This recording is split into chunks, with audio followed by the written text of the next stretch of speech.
ngayon about sa pagiging ilaw at asin ang ating tatalakayin.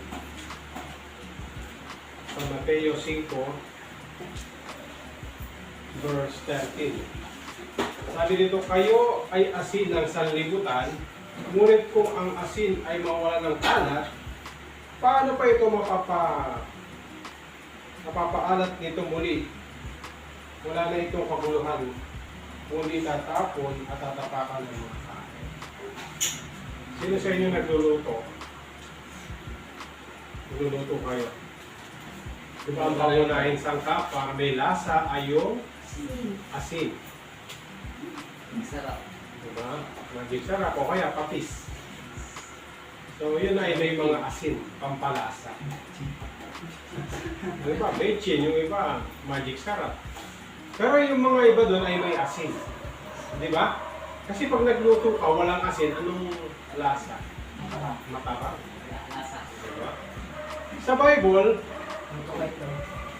inalulad tayo ng Panginoon sa asin.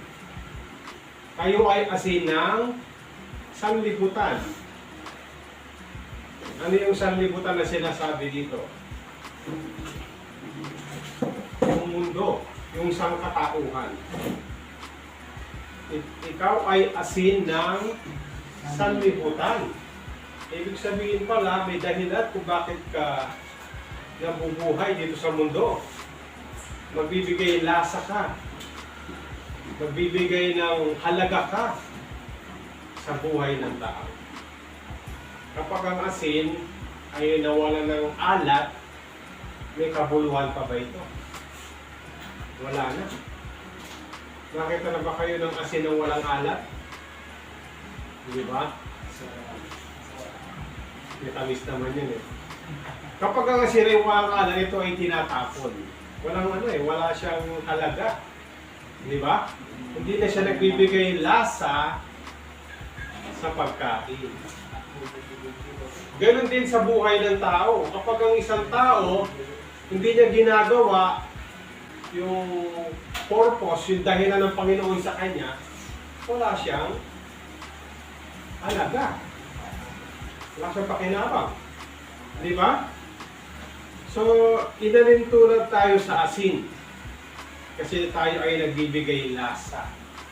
Nagbibigay ng halaga sa sangkatauhan. Nilikha tayo ng Diyos hindi lang para kumain, hindi lang para magkapamilya. Nilikha rin tayo ng Diyos para maglingkod sa Kanya. Gumawa ng mabuti sa ating kapwa. Ano ba yung dahilan natin kung bakit tayo nabubuhay? Di ba nasabi ko na yung ito? Loving God, loving people. Ibigin ng Diyos at ibigin ng kapwa. Yan ang purpose natin kung bakit tayo nabubuhay. Hindi na lang para kumain, hindi lang para matulog, hindi lang para magtrabaho. Malikha rin tayo para magmahal sa Diyos at magmahal sa kapwa. Naintindihan nyo? Kung bakit tayo hinalintulad sa asin. Ang asin ay nagbibigay lasa. Sabihin mo sa katabi mo, may lasa ka ba? Lasa ba katikin? Oo. Matamis. Di ba kapag napapawisan tayo, Matamis sa akin. yung pawis natin maalat, no? Kasi nga, tayo ay asin ng sanlibutan. Amen. Nagbibigay lasa sa sangkatauhan.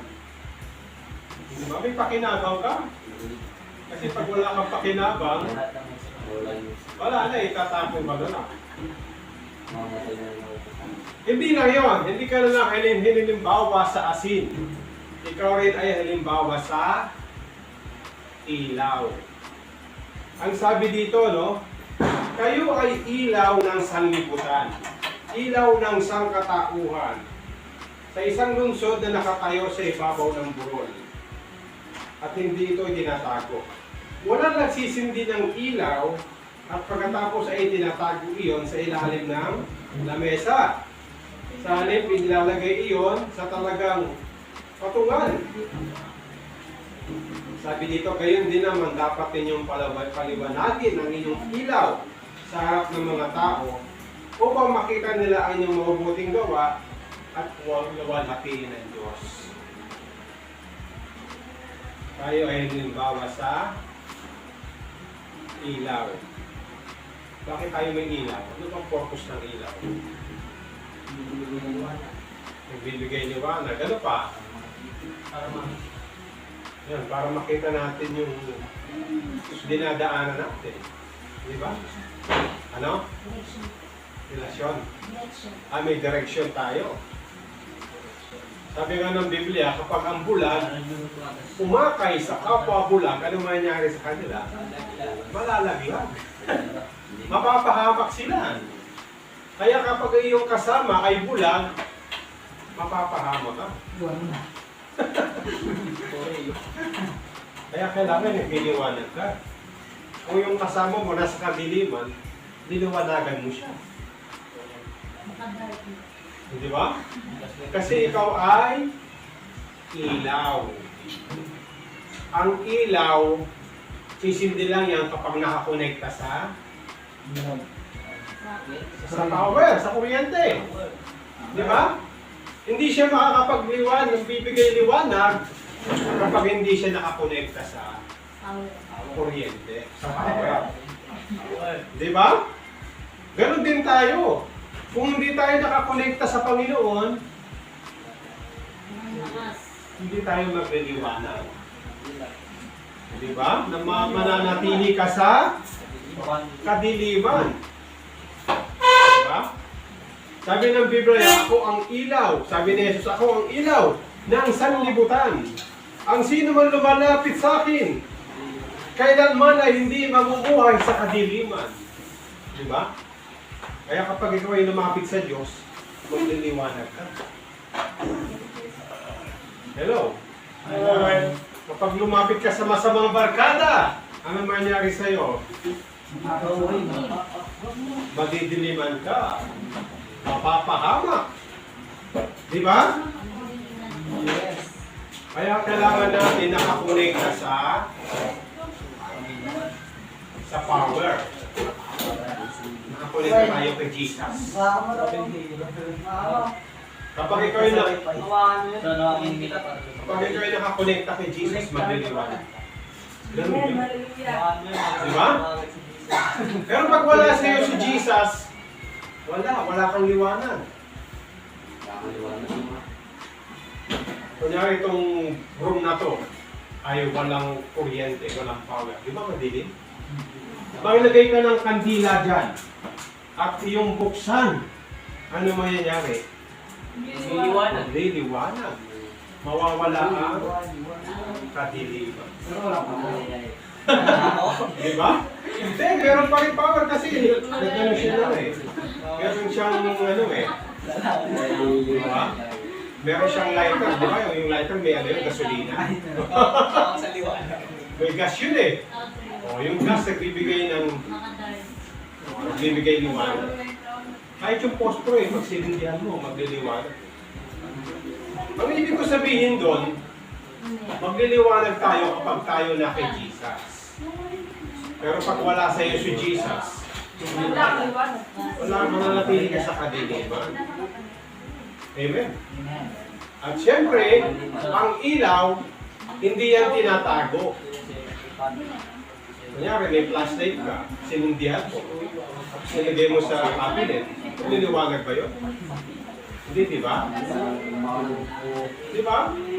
Dapat yung ilaw mo, paliwanagin mo. Paano magliliwanag yung ating ilaw? Ha? Paano natin papaliwanagin yung ilaw natin? Connect sa Diyos. Tsaka yung mabubuting gawa natin. Sabi ng Biblia, gayon din naman, paliwanagin ninyo ang inyong ilaw sa harap ng mga tao upang makita nila ang inyong mabubuting gawa at luwalhatiin ang Panginoon. Siyempre, pagka gumagawa ka ng mabuti, sino napaparangalan? Diba? Napaparangalan ka kasi paggawa ka ng mabuti. Kikita sa iyo yung liwanag. Kasi nasa iyo si Jesus. Kung tinagap natin si Jesus bilang Panginoon ng ating buhay, doon ang nag-umpisa na tayo ay nagliliwanag. Hello?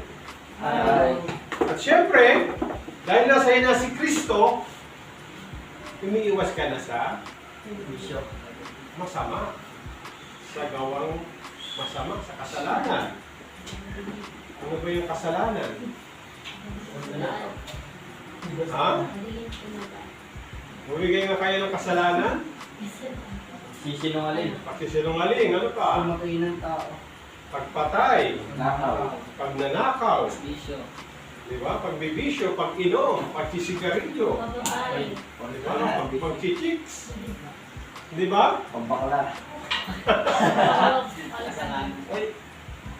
So, ibig sabihin nun, dahil nasa iyo na si Kristo, iiwan mo na yun.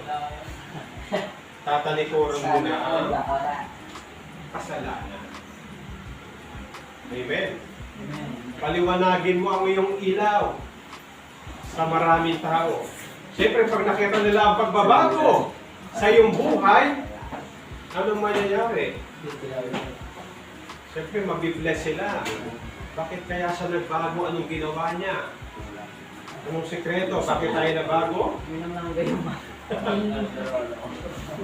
Bakit tayo nagbago?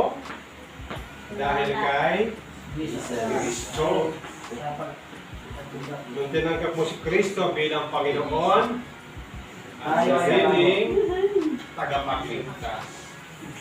Yung masamang espiritu, yung bias, nagkaroon ka ng bagong espiritu. Kaninong espiritu? Espiritu Santo. Amen? Di ba? Kailangan natin yun. So, dalawang klaseng uri na binigay sa atin ng Panginoon na dapat tayo'y maging. Una, dapat tayo maging asin. Asin at saka ilaw. Amen. Amen. Di ba? Ano yung purpose ng asin? Nagbibigay lasa sa sanglibutan. Di ba? Ay yung ilaw, ano yung purpose ng ilaw? Bibigay liwanag. Nagbibigay liwanag. Bibigay daan. Ibig sabihin nun, ikaw ay nagbibigay lasa at ikaw ay nagbibigay liwanag sa mga nasa paligid. Yay. Diba? Asin na ilaw. Yung pamilya mo, yung kaibigan mo nasa kadiliman, pagka lumapit sa iyo, magliliwanag. Kasi ilaw ka eh. Diba? Ilaw ka. Kaya nga, kailangan natin paliwanagin yung ilaw natin. Huwag natin itatago. Amen. Huwag tayong magsasawa sa paggawa ng mabuti. Pagdating ng panahon, tayo din ang aani. Di ba?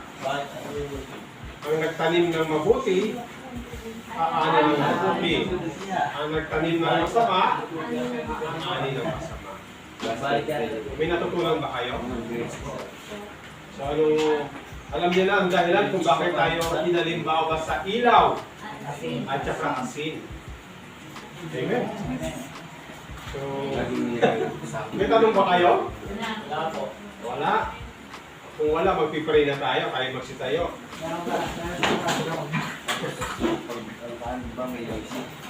Lord, nagpapasalamat po kami sapagkat kami, Panginoon, ay pinili mo para maging ilaw at asin ng sanlibutan ito. Dalangin po namin, mapanatili po namin na nagliliwanag ang aming ilaw, Panginoon, sa harapan ng mga tao upang makita nila ang mabubuting gawa at ikaw ang Diyos ang maluwalhati sa aming mga buhay, Panginoon.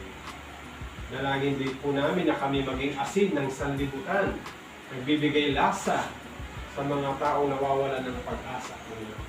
Dalangin po namin, i-bless mo po ang bawat isa.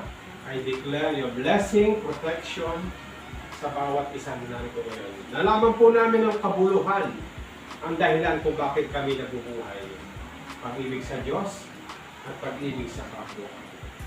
Sabihin natin sa pamamagitan, Dugo ni Jesus, ako ay tinubos mula sa kamay ng Diyos. Sa pamamagitan, Dugo ni Jesus, ako ay pinatawad sa aking mga kasalanan. Ang dugo ni Jesus, na anak ng Diyos, ay patuloy akong nililinis sa aking mga kasalanan. Sa pamamagitan ng dugo ni Jesus, ako ay binanal at tiniwalay para sa Diyos. Ang aking katawan ay templo ng banal na Espiritu. Dinubos, nilinis ng dugo ni Jesus. Sa Satanas, ang demonyo ay walang karapatan, walang kapangyarihan sa akin. Sa pamamagitan ng dugo ni Jesus, ako ay magiging ilaw at asin ng sanlibutan. Salamat po. Ito po ang aking panalangin sa pangalan ni Jesus. Amen.